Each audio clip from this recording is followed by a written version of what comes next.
Hey, welcome everybody. This is going to be a real quick video. It's kind of a rebuttal to my last video. What would happen if an all-out Chinese nuclear strike happened on the United States? If you didn't catch that video, link will be down in the description. I would suggest taking a look at it because there's certain assumptions made when you're running this scenario that I lay out in that video. I'm trying to keep this one pretty quick because one of the comments was that there should have been a higher amount of casualties just by striking certain metropolitan areas such as Los Angeles, San Francisco, New York City, Dallas, Philly, Detroit, Atlanta, Washington, D.C., and Baltimore. So I redid the targeting real quick and focused on the top 8 metropolitan areas. So everything that was listed out in that comment would have been included except for San Francisco, because that actually doesn't, that metropolitan area does not fall into that top number, top 8. So the ones we'd be looking at in order of population would be, let's see here. We were looking at the Newark, Jersey City metropolitan area, Los Angeles, Long Beach, Anaheim, Chicago and surrounding areas, Dallas, Fort Worth, Houston and Pasadena, Atlanta, Washington and Arlington, which I did include Baltimore in that, Philly, Camden, and some surrounding areas would be number 8, respectively speaking. So when I ran the prior video, I tested my targeting versus the AI. I came up with 45.6 million casualties. The AI was something around the 35 million range. So take a look at the attack plan real fast just to kind of give you a visual. This would be the ICBMs and the mobile launchers. And this one would be the sub-launched missiles. Did I get that backwards? Yes, I'm sorry. These are the sub-launched missiles, and these are the ICBMs. So those are the 8 metropolitan areas. I have targeted with multiple warheads, including air burst and surface burst. So without further ado, let's start this sim. Running at 10 times speed, you'll start to see the sub-launch missiles light up, the ICBMs, which tend to fire first, and the very final one would be the mobile launchers. Yes, if you didn't see the last video, it may not make sense that all these strategic mobile launchers be on a border. Again, check the video out for the rationale behind that.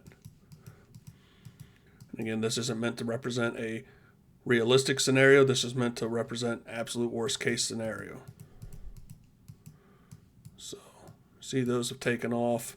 Take a second. Now you're starting to see the mobile launchers. They are the ones that fire last. ICBMs will generally fire first, then subs, and then the mobile launchers. So the subs, because I moved them closer to the United States to make it easier to do the targeting, and plus their range is a little bit less, those are going to strike first, and then you'll start to see ICBMs and the mobile launchers hitting.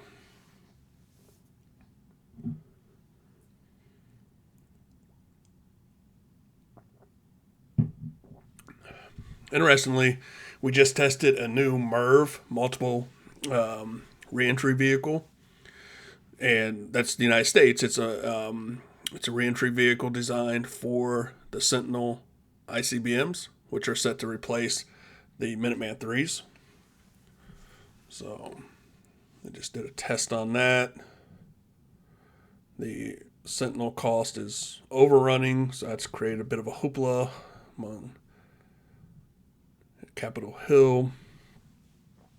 There are those who want us to get rid of our ICBM fleets altogether and solely rely on the sub-launch missiles. Interestingly, China, as they're expanding their force, is adding ICBM silos, not getting rid of them. Excuse me. You can read into that a lot. That's really a topic for another video. All right.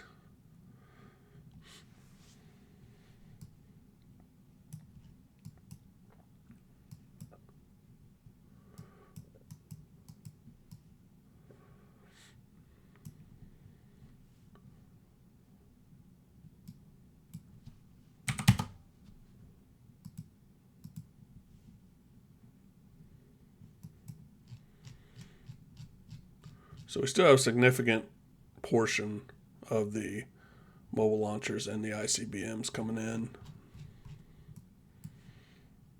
Go a little quicker here.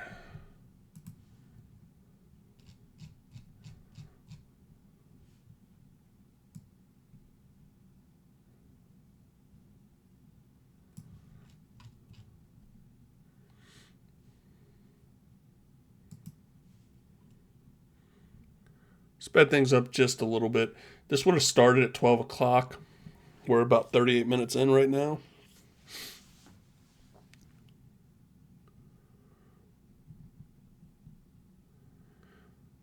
So, regardless of whether or not this creates more casualties than the targeting I did before, which hit almost every major city, all the cities with the top, within the top 50 population wise, I would still argue long-term casualties, it would have more with my prior targeting. Reason why, you're creating a destructive path along, hitting many more locations. In this one, yes, it'd be very destructive in the 8 top population metropolitan areas, which, would create a huge economic industrial disturbance. But you'd also have a lot of America not touched versus multiple, cities across almost every state, except for some very low population states, which would create more supply chain issues, more everything, which would, I think, have a longer term impact. Okay, everything is landed. Let's pause. Let's run the casualty marker. Remember, prior is 45.6 million. So on this one, we see 36.5 million. So less than the prior targeting I did, where I targeted more locations. I think one of the issues is the warhead count for the Chinese nuclear stockpile is just vastly lower than the United States and Russia. So we look at what would happen if a Russian all-out nuclear strike happened, which I'll have a link in my description as well. The casualties in the United States were almost half the population. You're looking at I think 150 million. Huge difference. At least triple the amount of casualties on this one. So that's probably why there's a bit of a discrepancy there. And likewise, when I did an all-out U.S. strike against China, it was somewhere north of, I think, 700 million casualties. So again, roughly half the population. And, Russia and the United States have a relative parity when it comes to nuclear forces. So again, that's why you see a much higher count. Also, you would see higher casualties in China because there's more densely populated cities. When you look at some of the fallout here, some of these areas, and it depends on how they model wind and stuff. Okay, you get outside of Los Angeles, it's a desert. So this fallout is going to create a large number of additional casualties. What do we have here? We have some, a little bit more. We have South Bend, Fort Wayne, and some other areas, but again, more sparsely populated. Canton and stuff. Here, it's going off into the ocean. Now imagine you want to look at China and look at this.